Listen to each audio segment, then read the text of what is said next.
Morning बच्चों।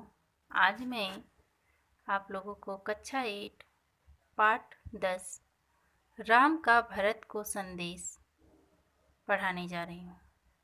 ये तुलसीदास के द्वारा लिखा गया है।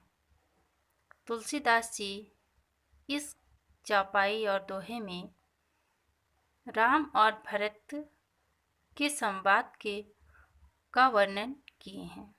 जब राम जी वन चले जाते हैं और भरत जी उन्हें मनाने के लिए जाते हैं, तभी उन दोनों के बीच जो संवाद हुआ था, जो बातचीत हुआ था, उसी का वर्णन इसमें किए हैं।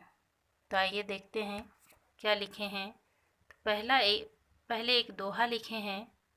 दिन बंधु सुनि बंधु के वचन, दिन छलहि देश काल अवसर, सरीस बोले रामु प्रवीण। यानी राम जी अपने वचन उन्हें दिन बंधु यानी दोस्त मित्र समझकर बोलते हैं। किन्हें? तो भरत को। चौपाई क्या है, आइए देखते हैं। चौपाई है, तात तुम्हारी मोर परिजन की, चिंता गुरहि निरिप घर वन की। इन पंक्ति में संत तुलसीदास जी कहते हैं कि दिन बंधु और परम चतुर श्री राम भाई के दिन और निष्कपट वचन सुनकर देश काल और वातावरण के अनुसार वचन कहते हैं। यानी उस समय जो वातावरण होता है और अपने देश काल के विषय में वचन कहते हैं। क्या कहते हैं कि हे भाई, तात तुम्हारी मोर परिजन की। हे भाई, हे तात, हे भाई, तुम्हारी मोरी मेरी परिवार की, घर की, वन की सभी फिक्र गुरु वशिष्ठ जी और महाराज जनक जी को है। चिंता गुरहि निरिपहि घर वन की। इन सभी की चिंता किनके पास है? तो गुरु वशिष्ठ और महाराज जनक के पास। माथे पर गुरु मुनि मिथिलेशु, हम ही तुम ही सपने हूँ न कलेशु। यानी हमारे लिए जब तक इनका आशीर्वाद है, इनका आशीर्वाद यानी गुरु वशिष्ठ का आशीर्वाद है, तब तक मुझे और तुम्हें हौसला, स्वार्थ, सुयश, धर्म और भलाई इसी में है कि न सपने हूँ न कलेशु, मोर तुम्हारे परम पुरुषार्थो, स्वार्थु सुजसु धर्मु परमार्थु। है ना, मतलब तब तक मुझे और तुम्हें हौसला, स्वार्थ, सुयश, धर्म और भलाई इसी में है कि हम दोनों भाई पिताजी की आज्ञा का पालन करें। मतलब हम दोनों मिलकर पिताजी की आज्ञा का पालन करें।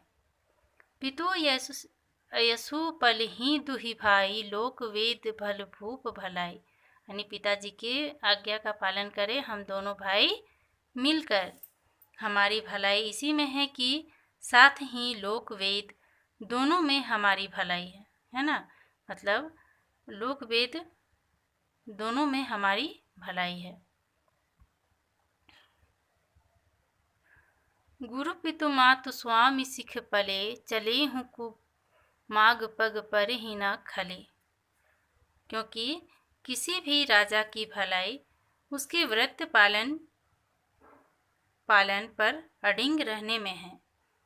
ये इसलिए भी आवश्यक है ना, इसलिए भी आवश्यक है कि गुरु पितु मातु स्वामी सीख पले, चलहूँ कुमाग पग पर ही न खले। यानी क्योंकि गुरु, माता पिता और मालिक की शिक्षा का पालन करने से बुरे रास्ते पर भी चलने पर मेरे पैर जो हैं वो गड्ढे में नहीं जाते, अर्थात पतन नहीं होता है ना। मतलब हम लोग को गुरु, माता पिता का बात पे चलना चाहिए, है ना, उनके बताए रास्ते पे चलना चाहिए।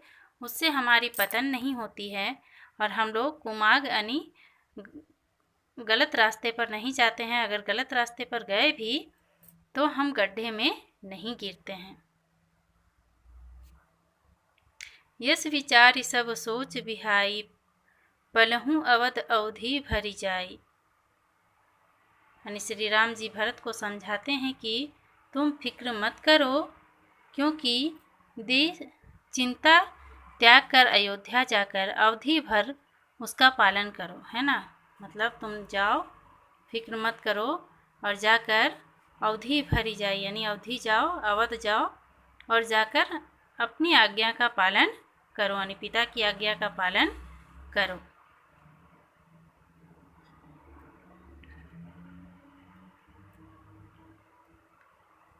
क्योंकि देश खजाने, है ना, फिर उन श्री राम जी भरत को कहते हैं क्योंकि देश खजाने परिवार आदि की सारा उत्तरदायित्व तो गुरु जी की चरण धूलि पर है। ठीक है। यस विचार सब सोच बिहाई, पलहूँ अवध अवधि भरी जाई। अवध जाकर अवधि का भर का पालन करो, क्योंकि देशु कोसु परिजन परिवारु, गुरुपद रजहि लग छरुभारु। मतलब देश यानी देश का, खजाना का, परिवार का, ये सभी का उत्तरदायित्व किनके चरण धूलि में है? तो गुरु वशिष्ठ गुरु जी की चरण धूलि पर है। तुम ही मुनि मातु सचिव सिख मानी, पले हूँ प्रजा राजधानी, है ना। अतः तुम गुरु वशिष्ठ जी माताओं और मंत्रियों की शिक्षा मानकर उसके अनुसार ही पृथ्वी, प्रजा और अयोध्या का पालन सदैव करना, यानी उनके शिक्षाओं को मानकर तुम अपनी राजधानी को अच्छे से चलाना। तो आज हम लोग एक ही चौपाई को देखते हैं, अगला चौपाई अगले वीडियो में देखेंगे। धन्यवाद।